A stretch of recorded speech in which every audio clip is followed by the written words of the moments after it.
Diz assim a palavra do Senhor. Depois disso, tornou Jesus a manifestar-se aos discípulos junto ao mar de Tiberíades. E foi assim que ele se manifestou. Estavam juntos Simão Pedro, Tomé, chamado Dídimo, Natanael, que era de Caná da Galileia, os filhos de Zebedeu e mais 2 dos seus discípulos. Disse-lhes Simão Pedro: vou pescar. Disseram-lhe os outros: também nós vamos contigo. Saíram e entraram no barco, e naquela noite nada apanharam.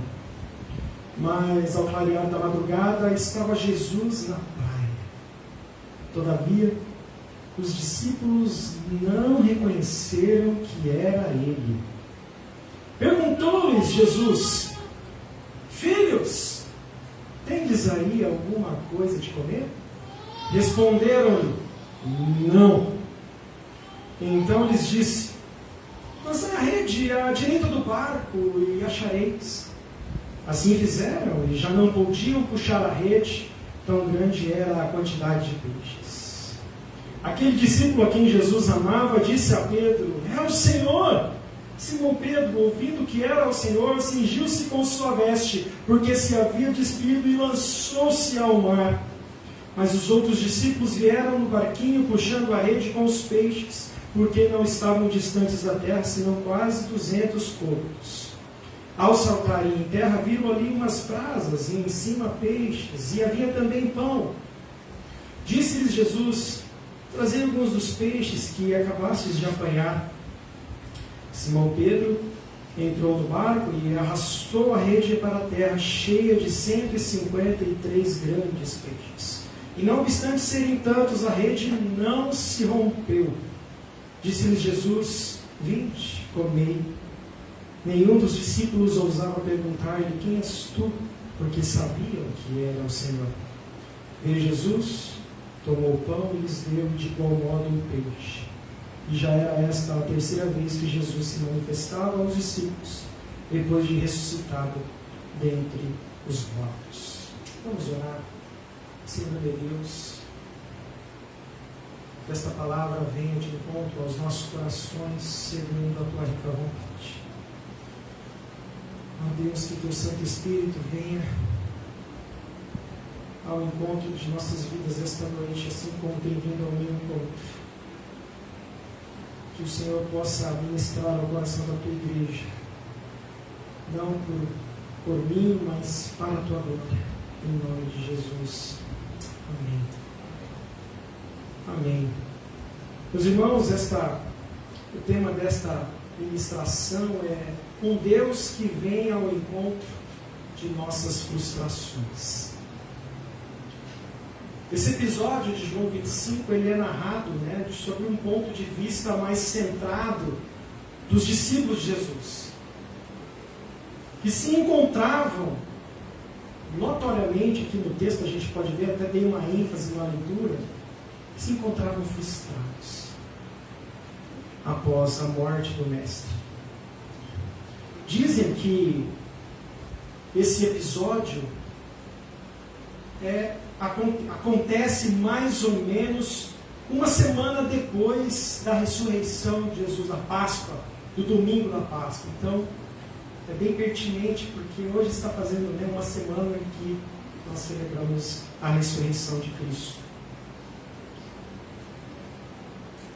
E nós notamos de forma clara que os discípulos que estavam aqui, eles estavam frustrados, porque a gente vai destacar aqui algumas atitudes que claramente mostravam que eles não estavam legal. Que a frustração da morte do Mestre, esse impacto dessa notícia sobre eles, havia impactado eles de uma maneira negativa. E Jesus, depois a gente vê que não era esse o plano do Senhor, não era essa a vontade do Senhor. Jesus não veio para morrer e frustrar os seus discípulos.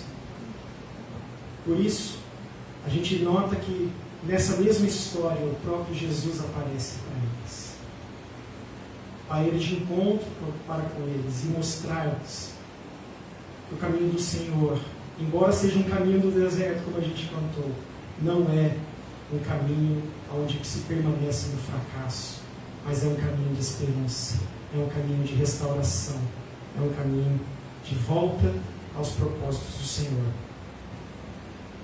E esse episódio também, meus queridos, também mostra o quanto as frustrações da nossa vida podem refletir sobre as nossas atitudes, sobre as nossas vidas, sobre a nossa rotina do dia a dia. Às vezes a gente não nota, às vezes a gente se frustra e a gente engole essa frustração e segue a vida. Mas de alguma forma, alguns sintomas, algumas atitudes vão mostrando que nós precisamos tratar essa frustração. E esse tratamento vem através de um encontro com esse Cristo ressurreto que venceu a morte. E diante desse Cristo a gente entrega as nossas frustrações, todos os nossos fracassos, e a gente caminha novamente de acordo com a tua vontade. Nós podemos nos encontrar nesse momento com algum tipo de frustração. Seja qual for o motivo. Estarmos frustrados com outra pessoa, alguém pisou no meu calo, digamos assim, na expressão da palavra, falou que eu não gostei, ou fez algo que eu não gostei, agiu nas minhas costas, sei lá. Estou frustrado com alguém, de repente estou até mesmo frustrado com o próprio Deus, achando que Deus deveria responder algumas de minhas orações, algumas de minhas situações. Eu posso me encontrar frustrado com alguma situação, com essa própria questão da pandemia, também próprio motivo suficiente para de repente a gente caminhar frustrado. Puxa, não tem perspectiva, as notícias estão aí, falando, é morte, é isso, é aquilo. E essa mensagem será uma mensagem que mostrará esse Deus que vem de encontro com essas frustrações para mudar a história das nossas vidas. Mesmo em meio às frustrações, o Senhor vem ao nosso encontro. Deus vem ao nosso encontro. Eu quero destacar três sintomas que a gente encontra a partir do comportamento dos discípulos, que denunciavam essa condição de frustração que eles se encontravam. E ao passo que eles tinham essas atitudes de frustração, nós também notaremos as atitudes do Cristo ressurreto frente a essas atitudes. Quem sabe estes sintomas também possam se encontrar em nossas rotinas, não é verdade? Vamos à primeira delas. O primeiro desses sintomas é fugir dos propósitos do Senhor. Onde que a gente identifica aqui no texto que eles estavam fugindo dos propósitos do Senhor? Quando a gente olha no verso 3 do texto, quando Pedro fala: vou pescar. Vou pescar. Vou seguir a minha vida, vou voltar para onde eu fui chamado. Vou voltar para onde, antes dessa história com Jesus. Vou voltar para o meu passado. Vou voltar para as circunstâncias que eu tinha lá atrás. Os demais discípulos vão com ele. Notadamente, Pedro aqui exercia uma função de liderança, de influência muito grande. Às vezes, nessa frustração, a gente acaba levando pessoas ao nosso redor junto com a gente a fugir dos propósitos do Senhor. E o que acontece aqui? Eles acabam não pescando nada.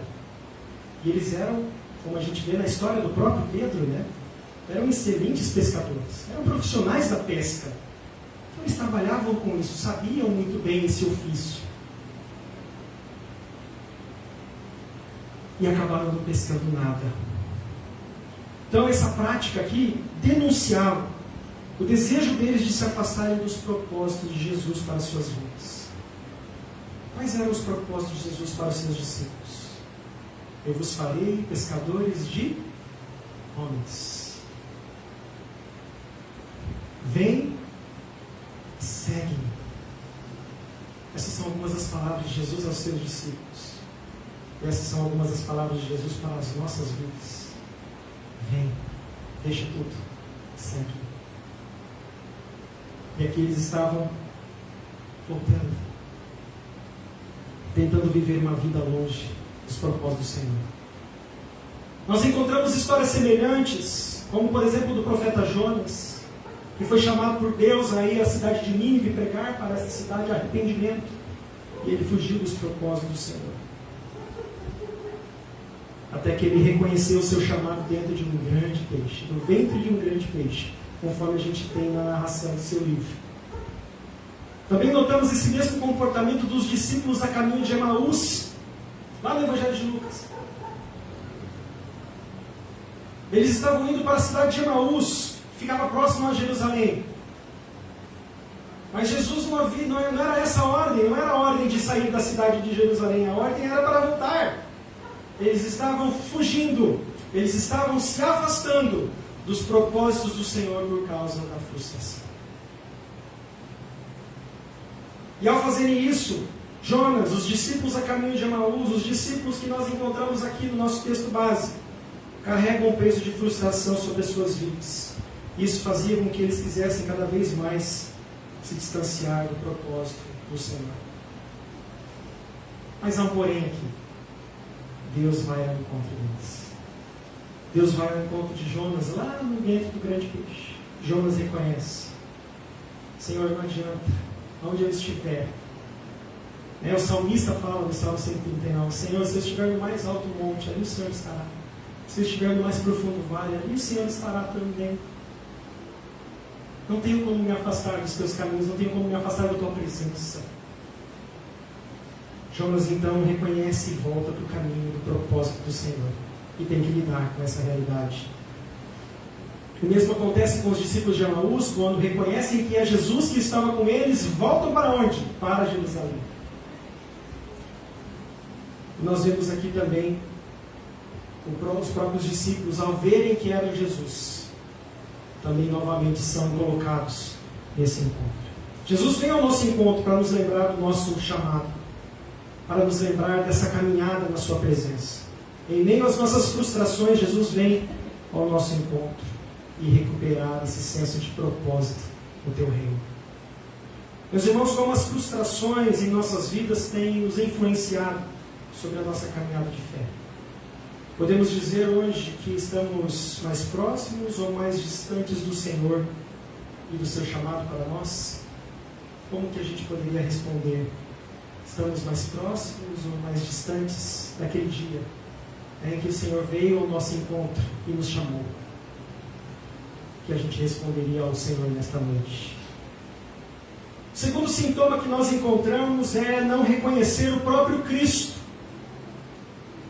Um outro traço característico das nossas frustrações é não reconhecermos Deus, não reconhecermos o próprio Cristo. Nós vimos isso no verso 4, aqui de nosso texto base, quando Jesus vai ao encontro deles. Estava lá Jesus na praia, e nós vemos que, o narrador, o evangelista João fala que eles não estavam muito longe da praia. Vocês notam isso quando Pedro salta, e fala, e os discípulos voltam de barquinho, pois eles não estavam muito longe. Então dava para ver quem era Jesus ali, mas as frustrações deles eram tantas, o desejo, a frustração que eles estavam, era tão grande, que eles não viam que ali, perto deles, estava o Jesus ressurreto que venceu a morte. Jesus estava mais próximo deles do que eles imaginavam. Isso acontece também com os discípulos a caminho de Emaús. O próprio Jesus vai lado a lado com eles, e eles não reconhecem o Mestre. Por quê? Porque eles estavam frustrados, estavam deixando que a frustração estava definindo suas vidas.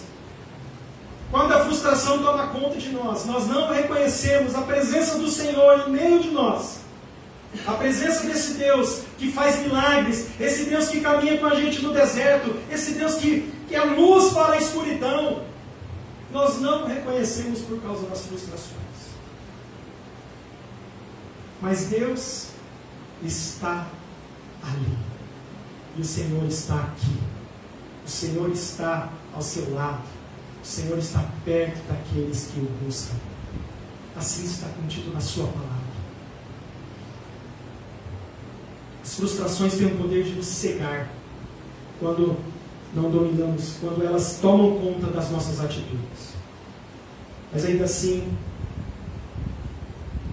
o Senhor estava por perto. Quando eles veem que é Jesus, meu Deus. A gente vê aqui Pedro se jogando na água. Imagina essa cena, meus irmãos, que cena incrível. Vai ter uma outra oportunidade que a gente pode falar dessa história de restauração de Pedro, como esse Deus é um Deus de segundas chances. Pedro, seu coração, imagina, amargurado, negou Jesus 3 vezes, afastado do Senhor, querendo de alguma forma retomar sua vida, 3 anos caminhando na presença do Senhor, e esse Deus morre. E de repente ele vê aquele Deus caminhando, Jesus está ali na praia, está caminhando ali, eu preciso resolver a minha vida com Jesus. Preciso estar perto desse Deus novamente. Depois a gente vê, logo aqui em seguida do capítulo 21, esse episódio de restauração de Pedro. Pedro, tu me amas. Oh, meu Deus. Deixa para um outro momento. Na ressurreição de Jesus, nós temos também Maria Madalena, que estava ali no túmulo. E ela não reconheceu também que Jesus estava ali. Até que Jesus a chamou pelo nome. Maria, estou aqui, sou eu. E ela diz, Rabone. Rabone, meu Jesus. O Senhor ressuscitou, está vivo. Minha esperança está renovada. Esse próprio Senhor tem nos chamado pelo nome. Para que nós possamos sair dessa situação de frustração e seguir os seus passos. Nós vemos Deus chamando pelo nome em Isaías 43. Mas agora, assim diz o Senhor que te criou, ó Jacó, e que te formou, ó Israel. Não temas, porque eu te remi. Chamei-te pelo nome. Tu és meu. Esse mesmo Deus vem ao nosso encontro e se deixa ser reconhecido por seus discípulos. Como diz o profeta Jeremias, em capítulo 29, 14, serei achado de vós, diz o Senhor. Provérbios, capítulo 3, verso 6, diz, reconheça o Senhor em todos os seus caminhos e Ele endireitará as tuas veredas. Reconheça que Deus está perto. Que Deus está junto, caminhando com a gente. Meus irmãos, os nossos ouvidos têm ouvido a voz do Senhor, que perto está de nossas frustrações e nos chama pelo nome. Vamos agora ao terceiro sintoma. O outro sintoma da frustração pelo qual passavam os discípulos se encontra no verso 5 do nosso texto. O próprio Jesus pergunta para eles, vocês têm aí algo para comer? O que eles respondem? Não. De repente algum pescador, que não pesca muito bem, poderia falar, não, é que eles não pescaram, estavam meio bravos, de repente estavam meio frustrados ali. Mas claramente, depois de tudo que passaram, com a morte de Jesus, eles também se esqueceram que as frustrações nos impedem de servir ao Senhor, de servir aos irmãos. Nos impedem com relação ao serviço.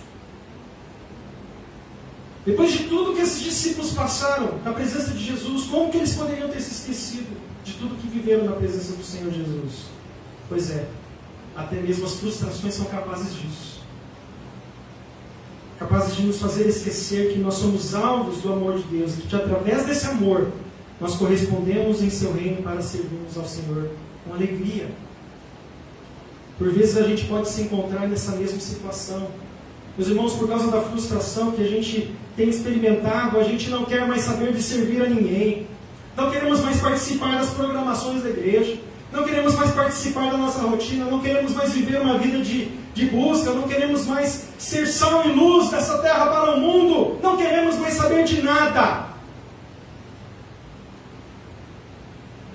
Quando Jesus lavou os pés dos seus discípulos antes da Santa Ceia, o que ele disse para os seus discípulos e diz para nós?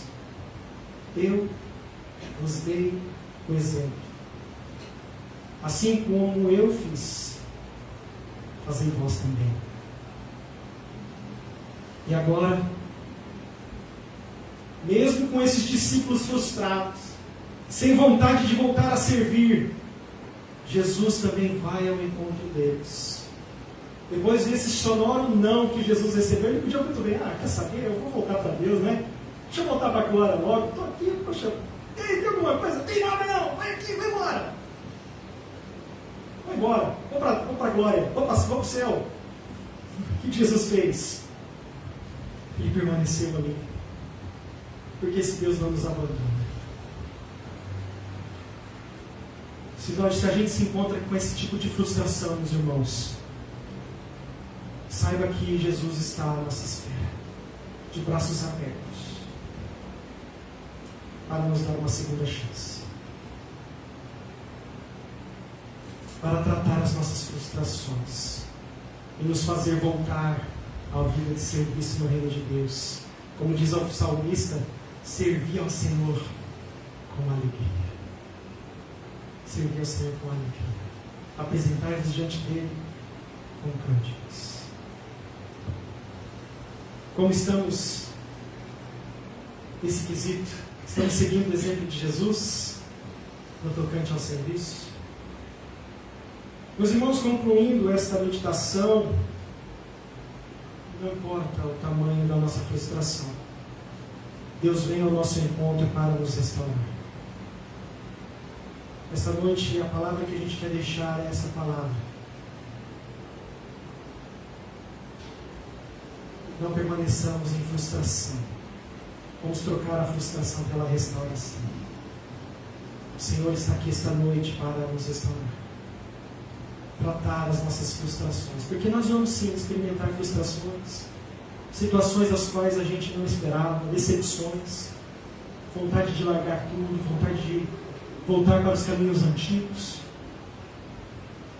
Mas o Senhor está perto de nós. E Ele nos chama pelo nome.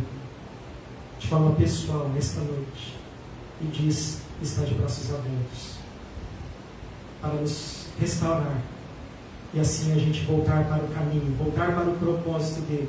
Reconhecermos a sua voz. E servi-lo com alegria. Como Jesus faz aqui nesse caso, né? Como se Jesus chama os seus discípulos aqui em nosso texto. Jesus, ele faz uma ceia. Jesus nos chama para a ceia. Como os discípulos também de Emaús, qual é o momento em que eles caem em si? Quando eles são chamados à mesa. E Jesus parte o pão. No partilhar ali, os olhos desses discípulos também são desvendados e eles reconhecem Jesus. Por isso o momento da Santa Ceia é esse momento em que nós aqui renovamos o nosso propósito de servirmos ao Senhor. Um momento onde a gente reconhece o corpo, o sangue de Jesus Cristo. E nos comprometemos, Senhor, minha vida é tua, minha vida te pertence, minha vida é do Senhor. Que Deus assim nos ajude nessa caminhada em nome de Jesus. Amém? Vamos fazer uma oração, depois eu vou passar para o pastor Valdir, que irá conduzir o momento da Santa Ceia. Senhor, meu Deus e meu Pai, obrigado por tua palavra, obrigado pela tua graça, obrigado pelo teu amor. Deus, eu não mereço tanto amor. Mas o Senhor está perto de mim, está perto de nós, neste momento. O Senhor está com os ouvidos atentos, escutando o que nós estamos aqui a falar em nossos corações. O Senhor apesar do Senhor se irar contra o pecado, contra a maldade, contra o pecado, o Senhor é um Deus bom e amoroso e misericordioso. E quando essa mesa da Santa Ceia é montada, ela nos traz esse sinal, esse símbolo, essa prefiguração desse amor. De repente a gente está hoje participando desse culto com os nossos corações quebrados por causa das frustrações. Os dias não têm sido fáceis, mas muito mais forte, muito maior do que qualquer força que venha querer quebrar nossas vidas está o Teu Santo Espírito que revigora, que restaura e que nos coloca novamente no centro do Teu querer. Por isso, Senhor, venha, traz consolo, fortaleça a Tua igreja, direciona a Tua igreja, para que nós possamos permanecer vivendo a vida abundante que o Senhor tem para nos dar, em novidade de vida, sendo sal para a terra, luz para o mundo, para o louvor da Tua glória, em nome de Jesus. Amém. Amém, meus irmãos.